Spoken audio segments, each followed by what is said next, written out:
changes and the light changes in the fall, the plant knows it's time to, all right, it's really time to reproduce and do its job. They keep these lights on at 12 hours a day, so they think it's perpetual summer, and they can hold them in a certain state until they're ready. And so that's why the lights are important, is because the plants just think, hey, this summer's never gonna end. We don't have to worry about fall, blah, blah, blah. And so that's why this is so important about the work that he's doing. But as far as when you hear about this smokable, I mean, some of these people that are using CBD for epilepsy, if they feel a seizure coming on and consume it by a smokable, they can stop a seizure in 30 seconds prior to even happening. And that's why the medicinal benefits for this are just unbelievable.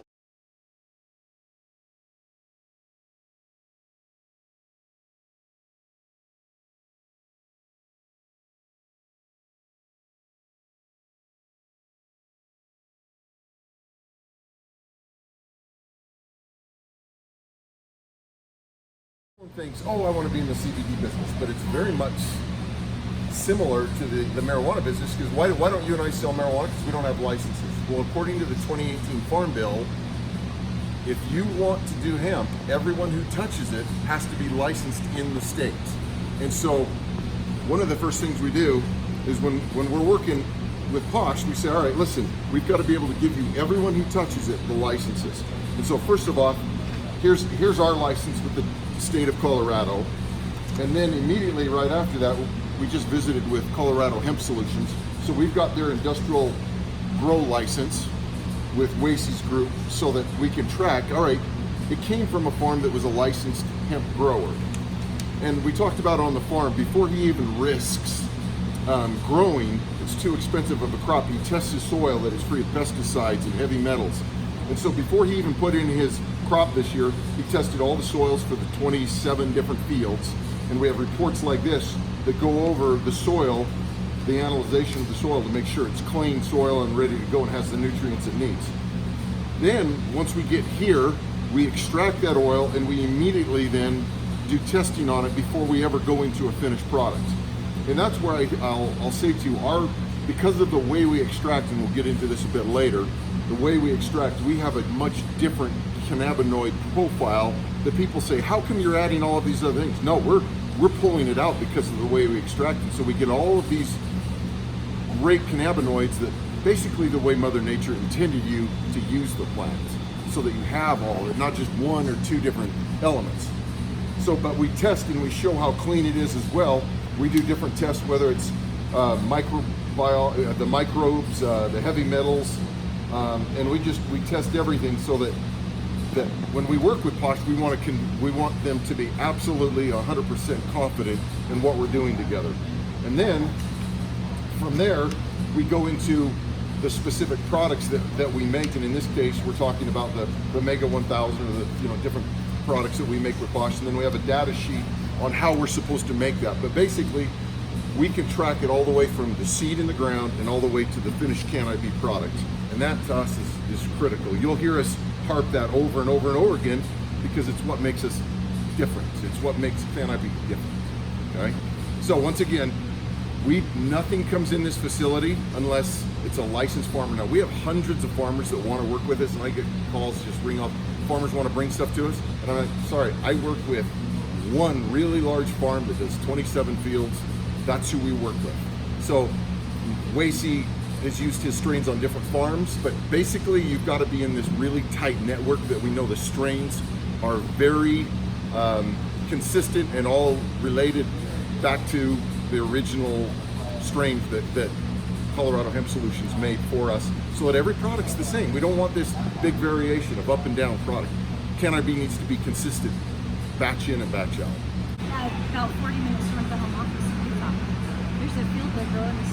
And it's gorgeous, and it was brought from here, and the Department of Ag just came out and tested it.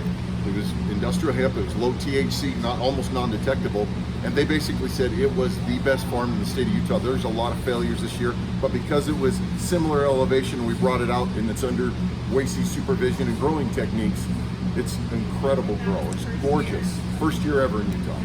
All right, so when they come in, the first thing we want to do to make sure that we're working, so many people in this industry rip people off because they came from the cannabis industry, where we come from the supplement background, and so the first thing we want to do is build a relationship that's really built on trust with these farmers. They've been screwed so many times throughout the last 6 years. So the first thing we do is we have a scale over here. Come on down. So they'll back up their semi trucks and bring us these super sacks. And long and short, we have to weigh every single bag. We want to know right down to a quarter of a pound how much flour they're bringing in. And so we'll bag and tag it, we'll sign it in, everyone gets a file. When they bring that truckload gets a file, what field it comes from. And so you'll notice behind you, these racks actually say, all right, usually this is just all the way up to the rack, it'll say farm, date, and weight. And we want to know where it came from, track it, so that when we know we're processing, we can tell Wacy and his group, this is how much we processed today, this is how much we processed this week. Yes. And it's just the leaves. They've already taken it all They've off. shucked it. Okay. They've shucked it.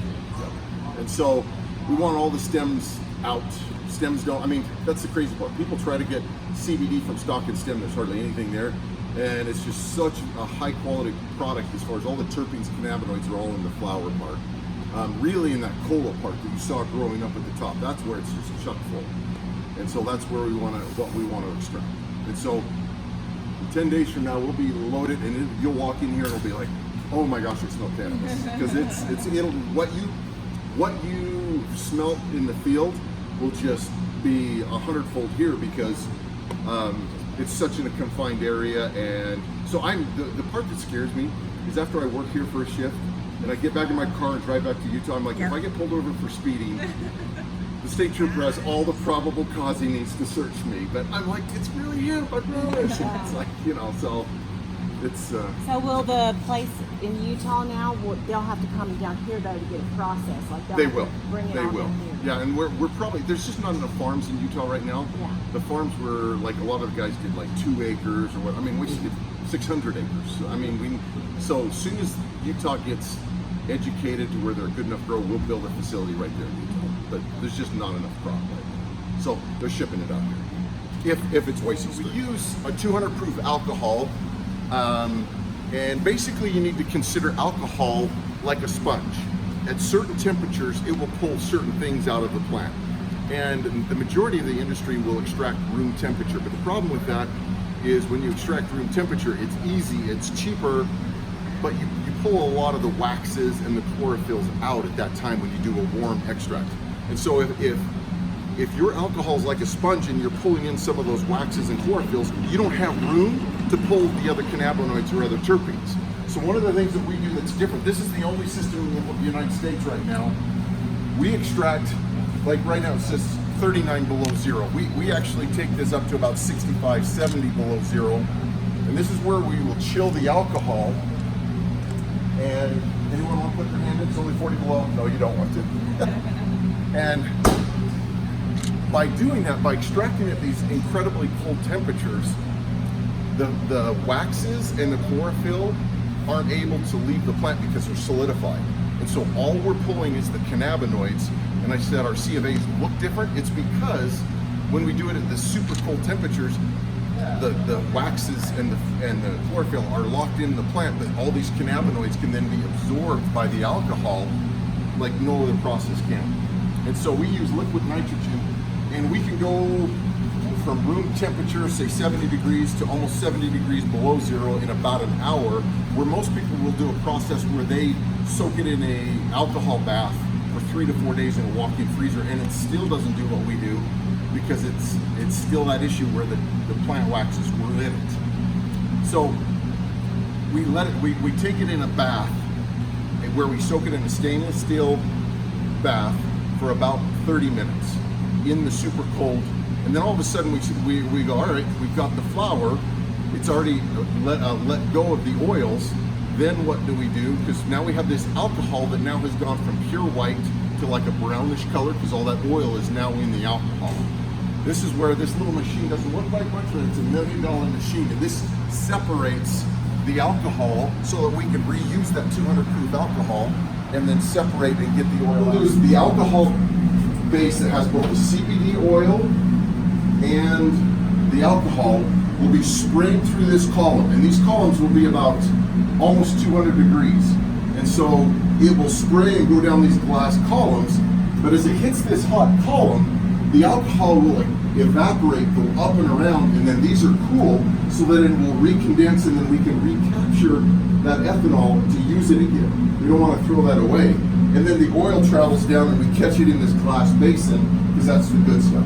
Okay? So one column is extremely hot, one column is extremely cold, and that's how we do the separation. But we want to be able to grab this alcohol and use it all over again. And then obviously this is the key. This is where we catch the gold, the liquid gold, so to speak. I'm sorry, not the alcohol. The oil in here, and under vacuum, we go up to about 120 degrees Celsius. And what it does is basically alcohol evaporates well below that. So it'll suck it off. And then all we're left with, I mean, most of our tests that we've been showing Ann recently, you're allowed up to 5,000 parts per million of alcohol in CBD. Well, we just want pure CBD. So all of the tests we've been running lately through the system, by the time we go there and we work through here, by the time we're finished with the product, it's been actually non-detectable, or 48 parts per million instead of 5,000 parts per million. So basically at 48 parts per million, that's the same amount of alcohol as if somebody opened a beer over there. I mean, it's non-existent. I mean, it's not going to do. So, but most of the tests, though, recently, I think the last 5 or 6 tests have all shown non-detect. So we've completely got it out. So we've gotten really good at just having the pure CBD oil ready to then be shipped to the facility where we do all the packaging for the cannabis products. So tests and runs on a much smaller scale on this rotovap, so we can, as a farmer comes in, we want to know, all right, for this field, we see what's the expected yield, how much CBD, how great a flower is it, and so we can run these small batches in the lab and decide, all right, do we want to run this? Do we want, we can make decisions based on what we find on a much smaller scale, that we don't have to do it on a big scale. But once we have it finished, who's strong? Who works out with a lot of weights here? I do. We basically, all right, tell me how heavy this is by, I'm really open that. Okay, that's, this is specifically 50 pounds? This safe is somewhere in the neighborhood of 10,000 pounds. Oh wow. So, The door I was thinking. yeah. So this thing is, but anyway, we keep all the oil. We keep it in stainless steel milk jugs, and so you'll see right here, CHS full spectrum 13. So we keep these all lined up, and we don't want anything to happen. So when there's no getting out. Someone could. They're going to need a crane to try to get that out. So this is what we refer to as a distillate, and you can see that it's gone from a full spectrum oil that's kind of darker to a more refined, so that the skin stick, the scent is better. The some of the things that the Posh is. Yeah, and so. how thick it is. Oh, It it's looks like it's molasses. It It's does. Yeah. Or I honey. never knew it was that thick to start off with. yeah. So this is almost. I refer to this almost like a honey at this point in time. It looks like it. And so, but like honey, if you warm it up, that's how you get ready to process it. But this is what we use in some of the skins. And how much product does that yield? One low bottle. A lot. Okay, I'll figure it out. More skin sticks than we've made. In Yeah. that bottle. Okay, so How much? More skin sticks, CBD skin sticks than we've made. yeah, I mean it's nuts. It's crazy. Because But, it's highly concentrated, right? yeah, That's amazing. yeah. Like So- how many milligrams is that? Okay, Jimmy's ready Okay. to take a pound. yeah. This is. Rub that on my knee. Hold on. How bad are your eggs? You won't feel thing. This is like pushing 3 million milligrams. Wow. Yeah. Holy crap. We're gonna post a picture of you with this and say, if you want the highest milligrams, The highest milligrams. That's right. So, anyway, the process to us is very important as far as it's not rocket science, but we do this with GMP standards and we track everything so that when we take this product in to the GMP facilities in Utah where we package it, they've got to be able to have basically a chain of custody. And a lot of people in the industry don't have that. They go out and buy from the cheapest broker of the week, and by doing that, They have no idea where it came from, and there's no chain of custody, and really, you're not legal under the law by doing that. And their product's not consistent. No, it's not. It's all over the place because Yeah. then I buy from a different that source, and they don't, and so chain of custody, the sourcing is critical. Yeah. So, but this is what distillate looks like versus full spectrum one. Now, if you're asking me, what do I use the most of? This to me is the superior. These are both superior products because they both have other cannabinoids. But people that use isolate they're fooling themselves because there's so many more benefits with these other cannabinoids. CBD gets all the benefit or all the credit, but the other cannabinoids do a lot as well. So Can you explain the distillate again? Because one of them I had. basically, we take it. Those short paths that I just showed you about how we take the alcohol out. Once the alcohol is removed, then we can keep running through that process. And basically, we take out all the what we call the chlorophylls and things like that. And that's but when you catch some of those chlorophylls, you are getting some of the terpenes out. The other cannabinoids are still there, but you're losing a few. You're losing the terpenes, which terpenes are important too. I mean, there's studies on terpenes all the time. So, but it's a trade-off. But isolate has none of that. These both have other cannabinoids. These both have other things besides CBD. Isolate just has CBD, and there's over 100 different cannabinoids that are beneficial. And a little bit on the product development side, the reason you keep filtering it down to go into a product is there are all kinds of waxes, there are enzymes that hold things together, and they affect how you can create and process a product.